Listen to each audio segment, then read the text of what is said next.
بسم اللہ الرحمن الرحیم. ناظرین، وی لاگ نمبر 119 آج اس کی پہلی قسط ہم آپ کے سامنے رکھنے جا رہے ہیں. تبلیغ کا حکم اور اس کے مضمرات، یہ مین ہیڈنگ اس کا چل رہا ہے اور پیج ہے 104 اینڈ 105. ناظرین، الرحیق المختوم کتاب کا نام ہے. سیرت النبی پر دنیا بھر میں اول انعام یافتہ کتاب الرحیق المختوم. مولانا صفی الرحمان مبارک پوری اس کے رائٹر ہیں. رابطہ عالم اسلامی مکہ مکرمہ کے زیر اہتمام منعقدہ سیرت نگاری کے عالمی مقابلے میں اول آنے والی عربی کتاب کا اردو ترجمہ.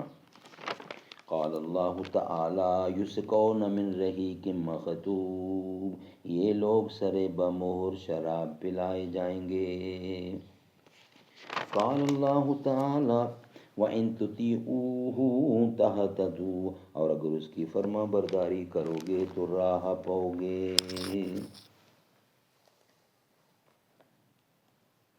وقت فرصت ہے کہاں، کام ابھی باقی ہے، نور توحید کا اتمام ابھی باقی ہے. مثل بو قید ہے غنچے میں پریشاں ہو جا، رخت بردوش ہواہے چمن سے تاں ہو جا.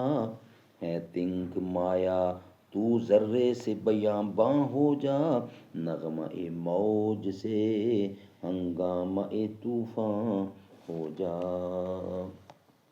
وی لاگ نمبر 119 آج اس کی پہلی قسط ہم آپ کے سامنے رکھنے کو جا رہے ہیں.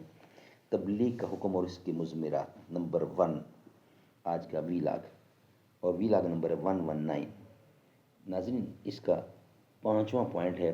آخری آیت میں اشارہ ہے کہ اللہ تعالیٰ کی طرف دعوت کا کام شروع کرنے کے بعد معاندین کی جانب سے مخالفت، استہزاء، ہنسی اور ٹھٹھے کی شکلوں میں ایذا رسانی سے لے کر آپ کو اور آپ کے ساتھیوں کو قتل کرنے اور آپ کے گرد جمع ہونے والے اہل ایمان کو نیست و نابود کرنے تک کی بھرپور کوشش ہوگی، اور آپ کو ان سب سے سابقہ پیش آئے گا، اور اس صورت میں آپ کو بڑی پامردی اور پختگی سے صبر کرنا ہوگا. وہ بھی اس لیے نہیں کہ اس صبر کے بدلے کسی حظ نفسانی کے حصول کی توقع ہو، بلکہ محض اپنے رب کی مرضی اور اس کے دین کی سربلندی کے لیے. وَلِرَبِّكَ فَاصْبِرْ. اللہ اکبر. یہ احکام اپنی ظاہری شکل میں کتنے سادہ اور مختصر ہیں، اور ان کے الفاظ کی بندش کتنی پرسکون اور پرکشش نغمگی لیے ہوئے ہے، لیکن عمل اور مقصد کے لحاظ سے یہ احکامات کتنے بھاری، کتنے باعظمت اور کتنے سخت ہیں، اور ان کے نتیجے میں کتنی سخت چومکھی آندھی ببا ہوگی جو ساری دنیا کے گوشے گوشے کو ہلا کر اور ایک کو دوسرے سے گتھ کر رکھ دے گی. انہی مذکورہ آیات میں دعوت و تبلیغ کا مواد بھی موجود ہے. انداز کا مطلب ہی یہ ہے کہ بنی آدم کے کچھ اعمال ایسے ہیں جن کا انجام برا ہے، اور یہ سب کو معلوم ہے کہ اس دنیا میں لوگوں کو نہ تو ان کے سارے اعمال کا بدلہ دیا جاتا ہے اور نہ دیا جا سکتا ہے. اس لیے انداز کا ایک تقاضا یہ بھی ہے کہ دنیا کے دنوں کے علاوہ ایک دن ایسا بھی ہونا چاہیے جس میں ہر عمل کا پورا اور ٹھیک بدلہ دیا جا سکے. یہی قیامت کا دن، جزا کا دن اور بدلے کا دن ہے، اور پھر اس دن بدلہ دیے جانے کا لازمی تقاضا ہے کہ ہم دنیا میں جو زندگی گزار رہے ہیں اس کے علاوہ بھی ایک زندگی ہو.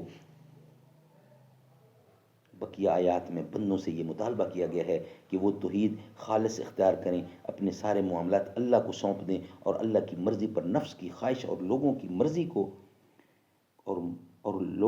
مرضی کو ترج دیں. اس طرح دعوت و تبلیغ کا مواد کا خلاصہ یہ ہوا جو ہم آپ کے سامنے رکھنے کو جا رہے ہیں.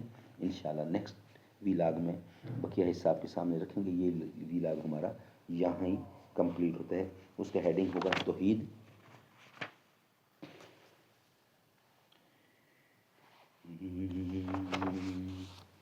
تیری شعلہ بیانی سے زیادہ کون سمجھے گا، لہو کا رنگ پانی سے زیادہ کون سمجھے گا. او جی قدرت کی لاٹھی میں کہاں آواز ہوتی ہے، یہ باتیں مشرکوں سے زیادہ کون سمجھے گا، منصفوں سے کہاں بھلا ہوگا، اصل منصف سے معاملہ ہوگا، ہم نے رب کی رضا پہ چھوڑا ہے، اس عدالت میں فیصلہ ہوگا۔